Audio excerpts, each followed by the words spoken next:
কিতা রাইতে নবী দিলেন রব্বানা নবীজি মোর নূরের পুতুল সোহাগ করে নাম রাখিলেন মুহাম্মদ রসূল মাফ করায়া নিবেন নবী মাফ করায়া নিবেন নবী উম্মতের গুনাহ উম্মত কি তারাইতে নবী দিলেন রব্বানা জোরে বলুন সুবহানাল্লাহ।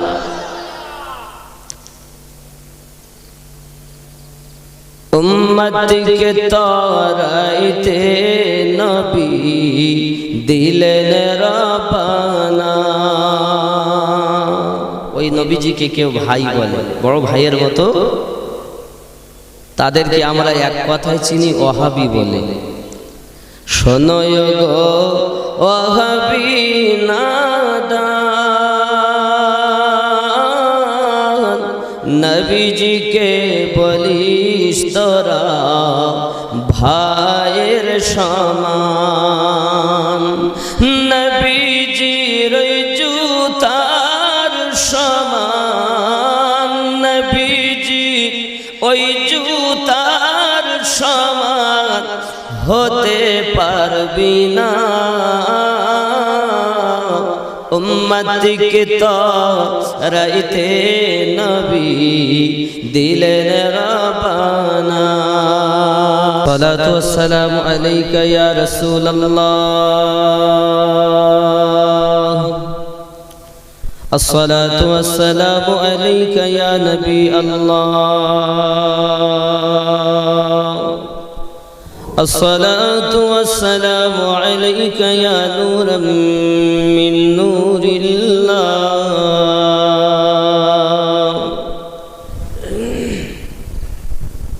الحمد لله رب العالمين والعاقبة للمتقين والصلاة والسلام على من كان نبيا وآدم بين الماء والطين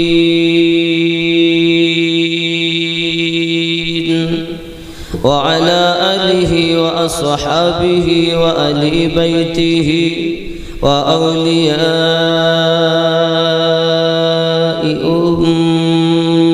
أمته وعلماء أهل سنته أجمعين وبعد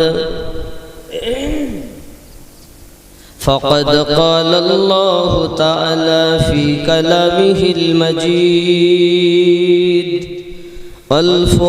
والفرقان الحميد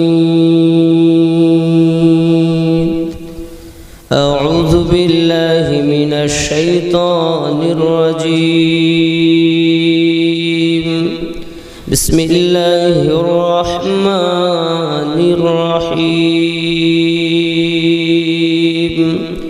ولو أنهم إذ ظلموا أنفسهم جاءوك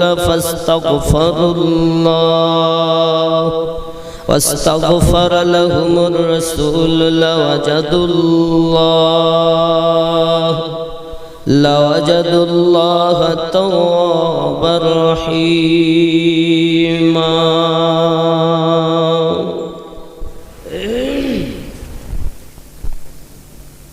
إني أعطيت خزائن الأرض أو ما فتح الأرض أو كما قال عليه الصلاة والسلام.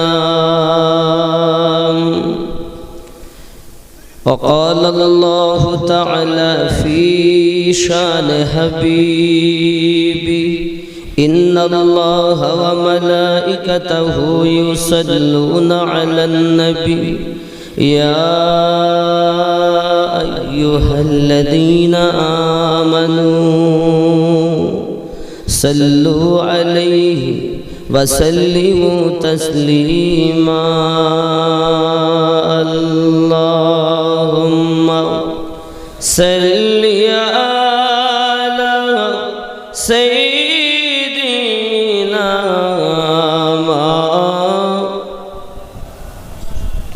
وعلى آل سيدنا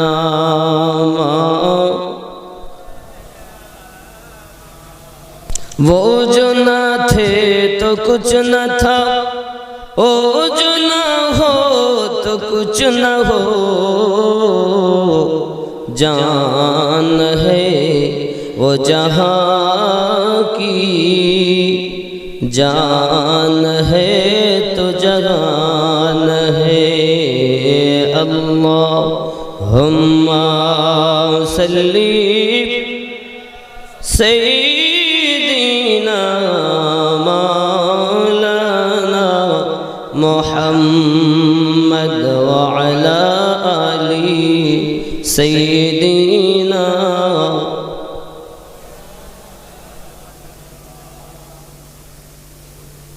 میں تو مالک ہی کہوں گا کہ تو ہے ملک حبیب،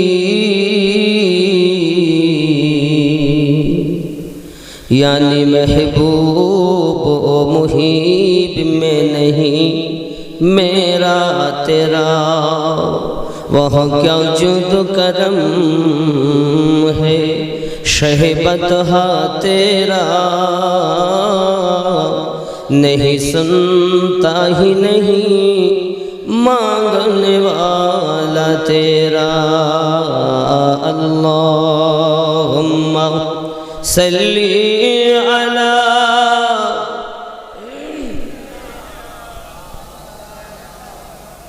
وعلی آل سیدنا۔ محبتی یا رسول اللہ یا حبیب اللہ یا رسول اللہ، ওগো মারা যাওয়ার পরে রাখিবে না ঘরে, গোসল করাবে ঘরের বাহিরে, আসিবেন নবীজি আমাদের তরে। ইয়া রাসূলুল্লাহ ইয়া হাবিবাল্লাহ ইয়া রাসূলুল্লাহ। অন্ধকার কবরে যখন দিবে আমারে, রাখিবেন নবীজি দয়ার নজরে, চুমিব আপনার কদম ধরিয়া। ইয়া রাসূলুল্লাহ لا یا رسول اللہ یا حبیب اللہ، اللہم آمین۔ الہی رحم فرما مصطفیٰ کے واسطے، یا رسول اللہ کرم کیجئے خدا کے واسطے، مشکلیں حل کر شہی مشکل کشا کے واسطے، کربلا رد شہیدی کربلا کے واسطے۔ اللہ আমরা কতিপয় গুনাহগার আপনার শাহী দরবারে দুটি করে হাত উত্তোলন করেছি। রব্বুল আলামিন দিনের আলোতে রাতের নিশীথে কত গুনাহ করে ফেলেছি, যাবতীয় গুনাহ খাতাগুলো মাফ করে দিন।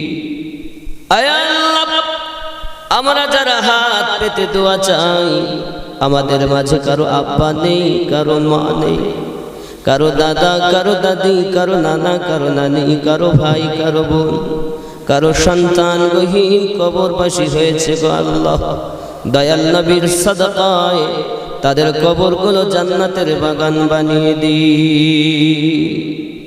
আল্লাহ গো, আমাদেরকে জীবনে একটিবার হলো মদিনার মেহমান বানিয়ে নিন। আল্লাহ গো, পাঞ্জেগানা নামাজি বানিয়ে দিন। তরিকতের আদব আমাদের দান করে দিন। রসুলে পাকের আশিক আমাদেরকে বানিয়ে নিন। আমিন সুম্মা আমিন। বহক লা ইলাহা ইল্লাল্লাহু মুহাম্মাদুর রাসূলুল্লাহ সাল্লাল্লাহু আলাইহি ওয়াসাল্লাম।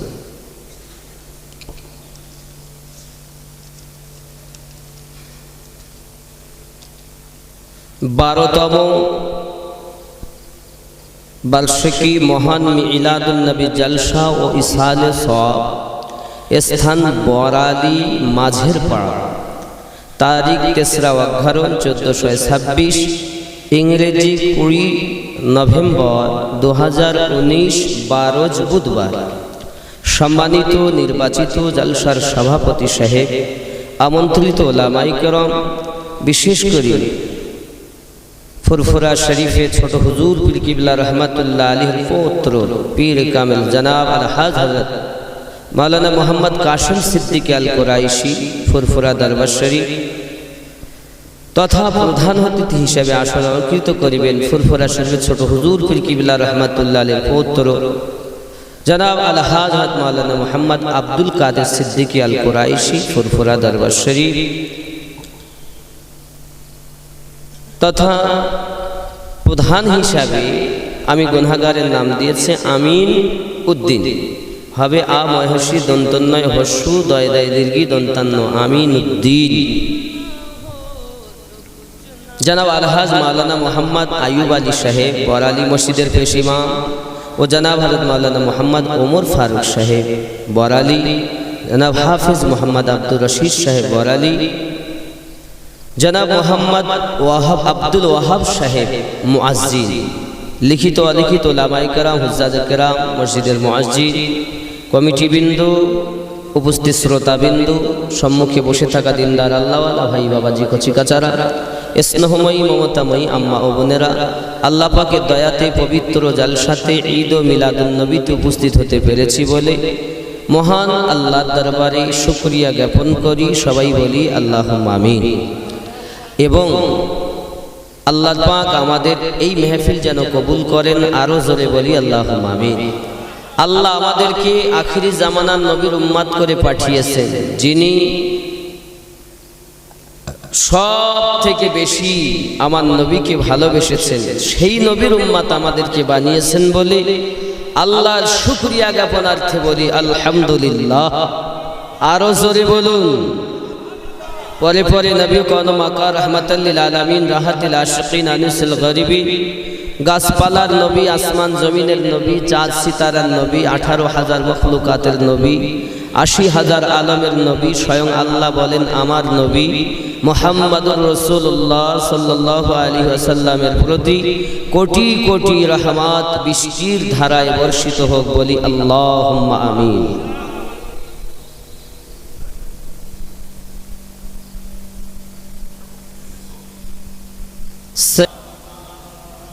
বাবাজি, আমরা আল্লাহর শ্রেষ্ঠ জীব মানুষ, ইনসান জাতি। আমরা আল্লাহ পাক সর্বপ্রথম আমাদের নবীর নূর মুবারাকাকে সৃষ্টি করেছেন, জোরে বলুন সুবহানাল্লাহ।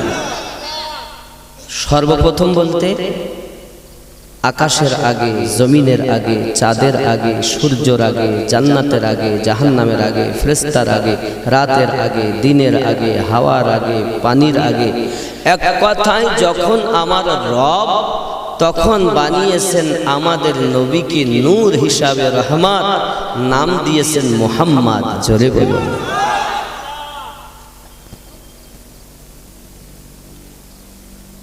একটি হাদিসে পাওয়া যায়,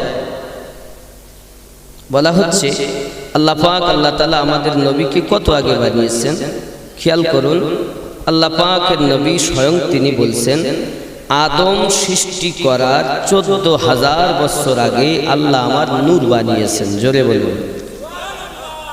হযরতে আলী ইবনে হুসাইন ইবনে আলী তার পিতা ও দাদার সূত্রে নবী করিম সাল্লাল্লাহু আলাইহি ওয়াসাল্লাম থেকে বর্ণনা করেছেন। নবী করিম সাল্লাল্লাহু আলাইহি ওয়াসাল্লাম ইরশাদ করলেন, কুনতু নূরাত বাইনা ইয়াদাই রাব্বি ক্বাবলা খালাকি আদম বি 14,000 আম।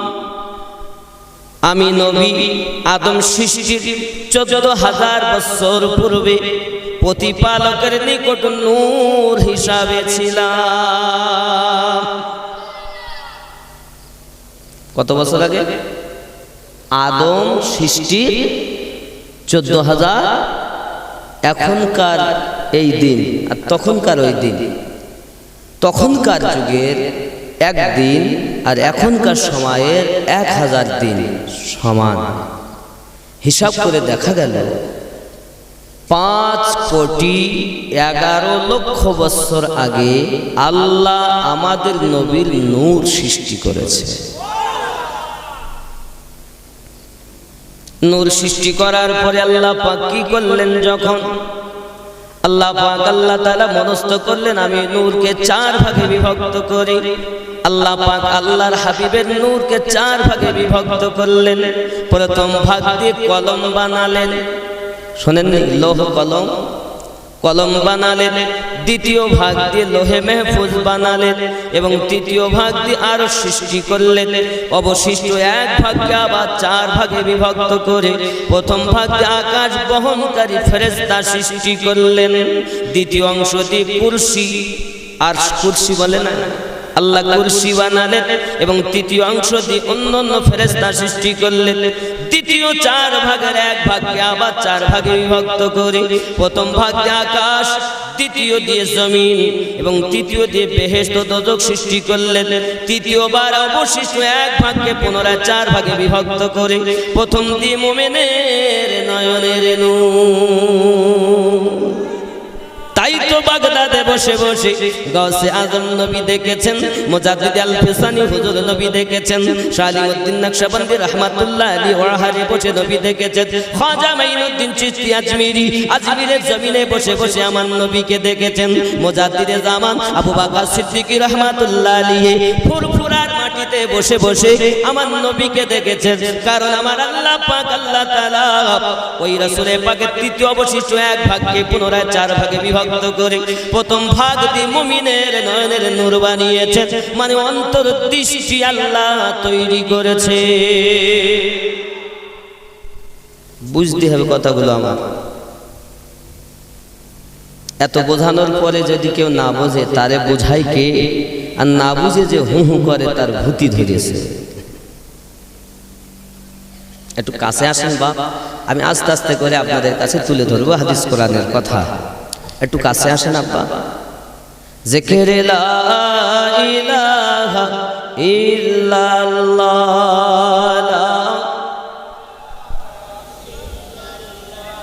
লা ইলাহা ইল্লাল্লাহ মুহাম্মাদুর রাসূলুল্লাহ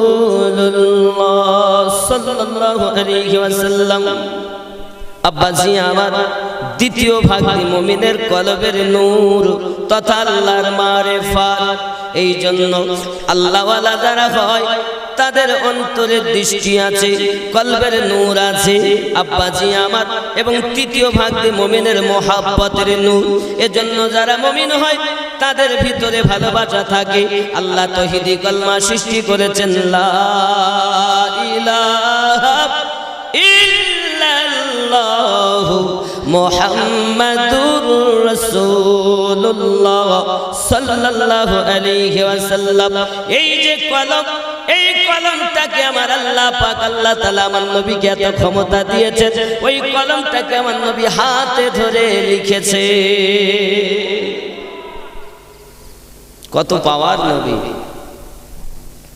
আব্বাসি আমার সোনামানিকেরা, তাহলে বোঝা গেল আদম সৃষ্টি হওয়ার 14,000 বছর আগে আল্লাহ আমাদের নবীর নূরকে সৃষ্টি করেছে। কুনতু নাবিয়্যান ওয়া আদামু বাইনাল মাই ওয়াত-তিন। আমি ওই সময় নবী ছিলাম যখন আদম পানি এবং মাটির ভিতরে মিশ্রিত। আমি ওই সময় আল্লাহর কাছে নবী। কিন্তু এক শ্রেণীর লোক জিজ্ঞাসা করলে বলে, নবী কত বছর বয়সে নবী হয়েছে? তা কেন 40 বছরে? জোরে বলে নাউজুবিল্লাহ। বলে না অনেকে। আপনি জানেন বাবা 40 বছরে উনি নবী হননি। 40 বছর বয়সে নবী হওয়ার দায়িত্বটা শুরু করেছেন, পালন আরম্ভ করেছেন, মানুষকে ইসলামের দিকে দাওয়াত দিয়েছেন। পুনরায় আমার নবী কোরআনের কথা, কোরআনের সংবিধান জন্ম নিয়ে দুনিয়ায় দেখিয়েছেন। আপনি বলবেন কোরআন অবতীর্ণের পরে নবী পাকের জীবনটাকে মানি। আমি আপনাদেরকে বলবো মানিক আমার সোনা আমার দরুদি নবী যখন হালিমাতুস সাদিয়া রাদিয়াল্লাহু তাআলার কোলে, হালিমাতুস সাদিয়া যখন কোলে নিলেন, স্তনে লাগিয়ে দিলেন, নবী আমার এক স্তনে দুধ পান করলেন, অপরটিকে রেখে দিলেন। ভাইয়ের হক ফাঁকি দেওয়া হারাম না জায়েজ? কোরআনের বিধান হক ফাঁকি দেওয়া জায়েজ নয়। আমার নবী কোরআন এখন অবতীর্ণ হয়নি, হালিমাতুস সাদিয়া রাদিয়াল্লাহু তাআলার কোলে কোরআনের সংবিধান অনুযায়ী আমার নবী কোরআনের বিধান দুনিয়ায় জারি রেখেছে। বন্ধুরে আমার, দয়াল নবী হালিমাতুস সাদিয়া রাদিয়াল্লাহু তাআলা আনহার এক স্তনে দুধ পান করলেন, ডান স্তনের দুধ, বাম স্তনটা আমার নবী পান করলেন না। হালিমাতুস সাদিয়া পেরেশান হয়ে গেলেন, হালিমাতুস সাদিয়া হয়রান হয়ে গেলেন, নবী আমার প্রিয় স্তনে দুধ পান করেন না কেন? আবার ডাইনে লাগিয়েছেন, আমার নবী আবার টানতে আরম্ভ করেছে। প্রত্যেক নারীদের স্তনে আল্লাহ পাক 16টা করে 32টা ছিদ্র দিয়েছেন। আস্তে আস্তে আস্তে আস্তে ওই খাদ্য তার গালের ভিতরে যায়। আমার নবী পাক যখন স্তন টানছেন, হালিমাতুস সাদিয়া রাদিয়াল্লাহু তাআলা আনহা আব্বা বামে স্তনটা পান করছেন না, উনি আবার ডাইনে লাগালেন টানেন, বামে লাগালেন মুখ ফিরিয়ে নেন। আমার নবী বলেন, হালিমাতুস সাদিয়া, আপনার যে সন্তান আব্দুল্লাহ আছে তার হক আমি ফাঁকি দেব না। এখনো আমি নবুয়ত এলান করিনি, তবে কোরআনের সংবিধান এলান করে দিলাম।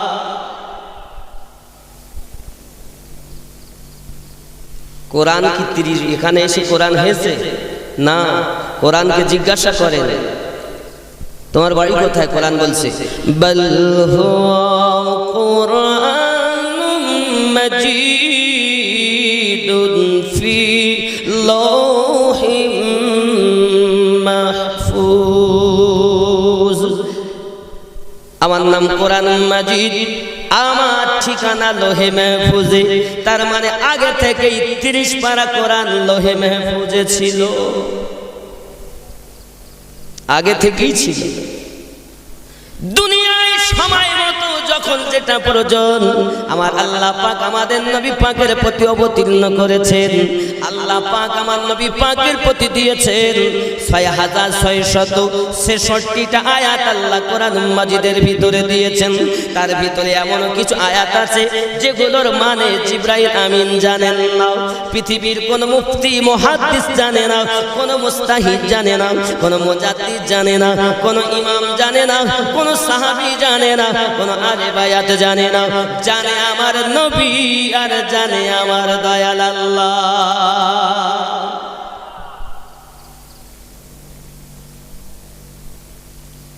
যদি বলেন হুজুর জিবরিল আমিন ওহী আনতেন তাই আমার নবী জানতেন, তাছাড়া নবী জানার কোনো উপায় নাই। আমি বলবো বন্ধু, আপনার জ্ঞানের ভিতরে ত্রুটি আছে, আপনি ভালো করে জ্ঞান অর্জন করুন। ওহী হলো 2 ভাগে বিভক্ত, এক হলো ওহিয়ে মাতলু আর এক হলো ওহিয়ে গায়ের মাতলু। একটি হলো ডাইরেক্ট আর একটা হলো ইনডাইরেক্ট। যেটা আমার আল্লাহ পাক জিবরাইল আমিনের মাধ্যমে দেন সেটা আমার আল্লাহ পাকের দয়ায় জিবরিল আমিনও জানেন, নবীও জানেন। কিন্তু এমন আর একটি ওহী যেটা আমার আল্লাহ ডাইরেক্ট আমার নবীকে জানিয়েছেন, জিবরাইল আমিন জানেন না, কিন্তু আমার আল্লাহ নবীকে জানিয়ে দিয়েছেন, আমার নবী জানেন। তাই আমরা সুন্নি জামাতের মানুষ, আমাদের আকীদা হলো জিবরিল আমিনের থেকে আমার নবীর জ্ঞান জিবরিল আমিন চাইতে আরো বেশি। কত বেশি? কোটি কোটি কোটি কোটি গুণ বেশি আল্লাহ আমাদের নবীকে জ্ঞান দান করেছে।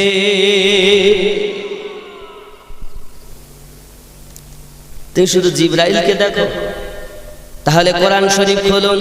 যখনই আপনি খুলবেন দেখবেন লেখা আছে বিসমিল্লাহির রহমানির রহিম, আলিফ লাম মিম। আসেনি? কোরআন ওহী জিবরিল আমিন যখন এনেছেন নবী পাক জিবরিল আমিনের সঙ্গে তেলাওয়াত করেছেন, কিন্তু যখন আলিফ লাম মিম তাসিন ইয়াসিন কাফ হা ইয়া আইন সাদ হুরুফে মুকাত্তাত গুলো জিবরিল আমিন যখন এনেছেন আমার নবী পাক জিবরিল আমিনের সঙ্গে তেলাওয়াত করেননি, বরং তো নবী আমার বললেন, যেই জিবরিল আমিন বললেন ইয়াসিন, রাসূল আমার বললেন আলিমতা ফাহিমতা, আপনি বললেন আমি নবী বুঝে নিলাম। ওগো আল্লাহর ফেরেশতা জিবরিল আমিন, আপনি বলেন ইয়াসিন মানে কি? বলে আমি জানি না, কিন্তু নবী আমার বলেন আমি, আপনি বললেন আর আমি বুঝে নিলাম, মানে আমার আল্লাহ আমাদের দয়াল নবীজিকে আগে থেকেই জানিয়ে দিয়েছে।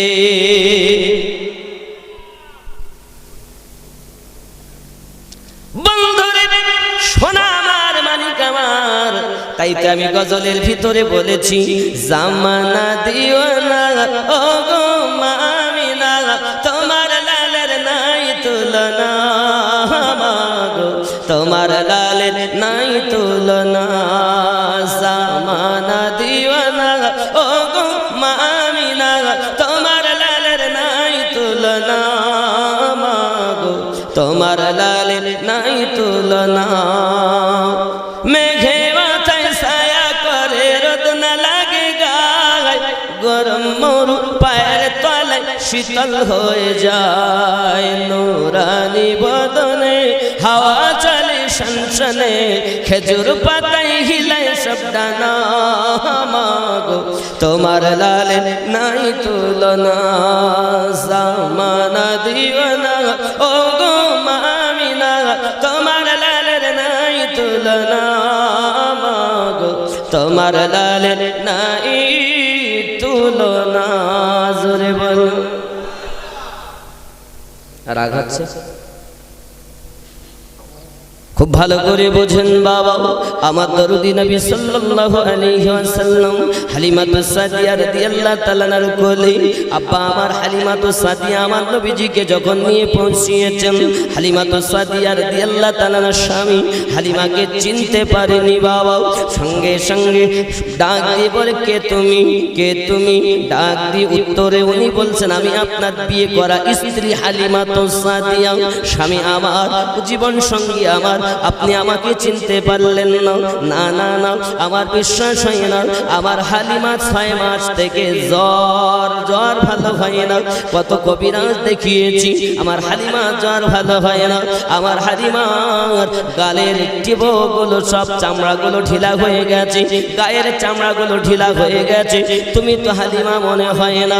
হালিমাতুস সাদিয়া বলেছিলেন স্বামী, এই বাচ্চাটাকে যখন আমি কোলে নিয়েছি আমার দেহে একটা শিহরণ শুরু হয়ে গেছে, ওগো আমার স্বামী গো, এই বাচ্চাটা কোলে নেওয়ার কারণে আপনার হালিমার 6 মাসের জ্বর মহান আল্লাহ ভালো করে দিয়েছে। শুধু কি তাই নাকি, হালিমাতুস সাদিয়া রাদিয়াল্লাহু তাআলা আনহা বলেন স্বামী আমার, এই বাচ্চাটা কোলে নেওয়ার সাথে সাথে, এই বাচ্চাটা কোলে নেওয়ার সাথে সাথে আমার দেহে একটা শিহরণ শুরু হয়ে গেল, আর আমার যত ঢিলা চামড়া ছিল সব টাইট হয়ে গেছে। আরো জোরে বলুন সুবহানাল্লাহ, নারে তাকবীর, নারে রিসালাত। আয় আমার বাবাজি সোনামানিকেরা বাবারো, আমার আপনার নবী সাল্লাল্লাহু আলাইহি ওয়াসাল্লামকে মহান আল্লাহ পাক এত পাওয়ার দান করেছেন, হালিমাতুস সাদিয়া সহ তার স্বামী সহ যখন আপনার দুর্বল উটনির উপরে আপনার কিনা আরোহণ করেছেন, দুর্বল উটনি সবল করে দেয়। জোরে বলুন